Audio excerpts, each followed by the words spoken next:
Laurent Gbagbo en Côte d'Ivoire, mais ça s'est vu aussi dans un certain nombre de pays, n'a pas su et rester en même temps scotché à un certain nombre de dirigeants africains de l'ancienne période qu'elle avait coopté dans la première période et n'a pas su non plus laisser parfois la démocratie se faire en se retirant complètement, en laissant croire qu'elle avait encore à la manœuvre. Alors, les politiques et les médias font comme si nous étions encore un grand acteur en Afrique.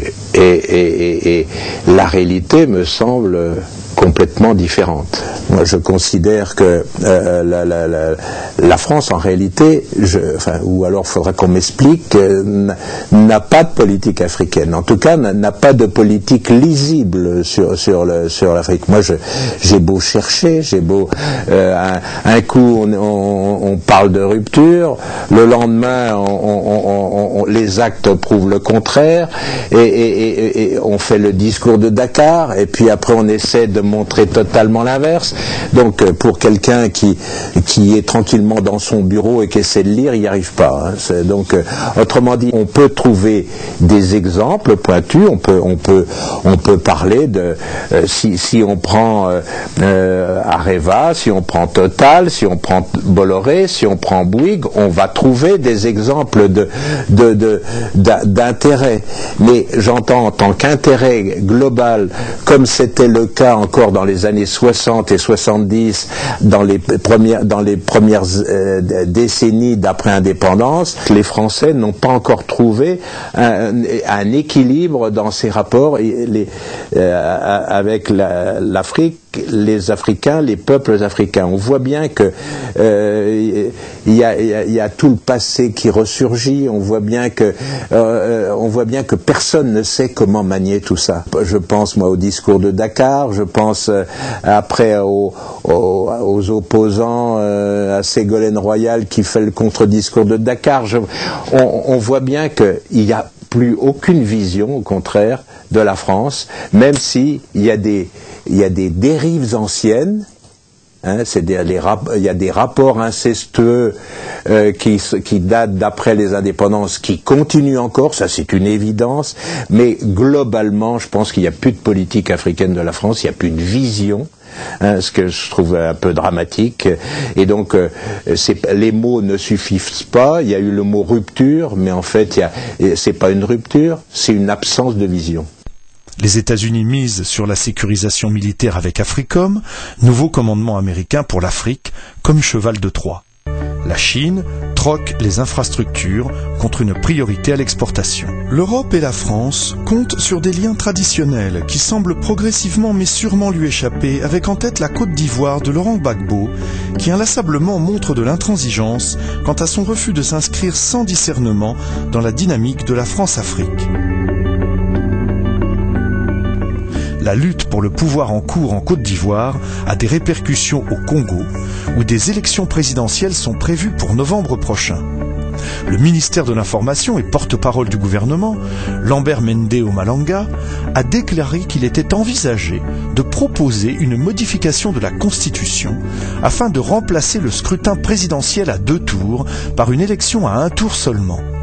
Cette réflexion était déjà en cours, pour des raisons budgétaires entre autres, mais les événements de Côte d'Ivoire pourraient précipiter la décision. Nous avons frôlé le pire en 2006, assure le ministre. Et nous voulons aujourd'hui, à tout prix, éviter tout risque de dérive identitaire, comme en Côte d'Ivoire, en Guinée ou au Kenya. Cette décision confirme que la situation à Abidjan passionne les pays du Golfe de Guinée, mais aussi l'opinion au Congo, qui présente quelquefois des parallèles entre l'histoire des 2 pays. Au départ, dans les 2 pays, au début des années 90, il y avait un dictateur vieillissant, ami de l'Occident, et en particulier des anciennes puissances coloniales, la Belgique et la France. Mobutu, comme Houphouët-Boigny, apparaissaient également comme des relais régionaux, intervenant ici comme des sages, des médiateurs, ou là comme des bouts de feu. L'Angola, qui est en passe de jouer un rôle de leader en Afrique, ne soutient pas l'idée d'une intervention militaire contre Laurent Gbagbo, et n'a pas oublié comment les armes destinées à Savimbi transitaient par le Zaïre de l'époque, tandis que le leader de l'UNITA était le bienvenu à Abidjan. Il faut regarder de très près l'Angola, parce que c'est un pays qui devient incontournable sur une bonne partie de l'Afrique. C'est un acteur qui est essentiel. Et je me risque un petit peu à un pronostic. Tout ce qui s'est passé depuis 90 sur l'Afrique centrale, l'Afrique des Grands Lacs, l'Zaïre, une partie de ce qui s'est passé, c'est la redéfinition des influences, le changement. Il y avait un grand gendarme pour le compte de l'Occident et surtout des Américains qui était Mobutu. Les Américains ont lâché Mobutu et ils ont essayé de lui substituer d'abord deux personnages qui étaient donc Museveni, Yoweri Museveni, patron de l'Ouganda, et Paul Kagame, patron du Rwanda. Au fil du temps, Paul Kagame s'est imposé comme le principal personnage. C'est tellement vrai que c'est avec des soldats rwandais que l'ONU a estimé qu'elle pouvait, enfin que c'était ces seuls soldats-là qui pouvaient intervenir dans l'est du Soudan, au Darfour. Donc donc il était devenu le personnage incontournable, avec une fonction évidente, c'est ramener la paix dans la région, hein, ramener la paix, ramener. Bon, on s'aperçoit après 16 ans que la paix n'est pas revenue, surtout dans le Grand Congo, parce que ce qui préoccupe évidemment énormément, c'est ce qui va se passer, parce que selon que la RDC est calme ou pas calme, ça a quand même beaucoup d'influence sur toute la région. Et donc, on voit bien que Kagame n'est plus le personnage si merveilleux, si chevalier blanc, etc., qu'il a été longtemps. Surtout, on a vu ce qui s'était passé lors des élections. Donc lui qui était le monsieur idéal pose quand même maintenant des problèmes aux Américains. Et j'ai le sentiment il y a eu un déplacement, parce qu'il y a quand même des élections prochaines au Congo, et donc ce qui va se passer est quand même très important, et donc la stabilité du Congo est essentielle, et donc on voit bien que plus on va et plus le rôle de Luanda est essentiel. Et donc je pense que l'Angola a un rôle déjà important, mais ce rôle va sans doute devenir de plus en plus important, à la fois pour la stabilité du centre, de l'Afrique des Grands Lacs, mais aussi plus remontant jusqu'à une partie, enfin au moins le golfe de Guinée. Et donc je pense qu'il devient de plus en plus le personnage clé, enfin le Dos Santos le personnage clé, et l'Angola le pays clé de toute la région. Et donc c'est ce qui est intéressant, que Dos Santos soutienne Laurent Gbagbo, et me semble-t-il quelque chose de extraordinairement important pour la lecture de ce qui va se passer dans les prochaines semaines et prochaines années. Tout bascula avec le jeu des intérêts des Occidentaux, combiné avec l'exigence de démocratisation qui toucha l'Afrique. Dès 1990, Mobutu fut lâché par les Belges, suivi par les Européens, et en 1993, les funérailles d'Houphouët furent aussi celles d'une certaine France-Afrique. Les modalités de la succession furent différentes.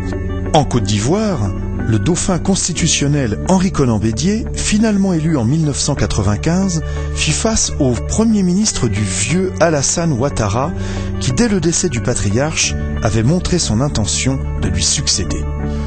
Si Ouattara, venu des milieux financiers internationaux et formé aux États-Unis, avait été chargé de mettre en œuvre des politiques d'austérité impopulaires, c'est aussi parce que beaucoup ne le considéraient pas comme un Ivoirien de souche.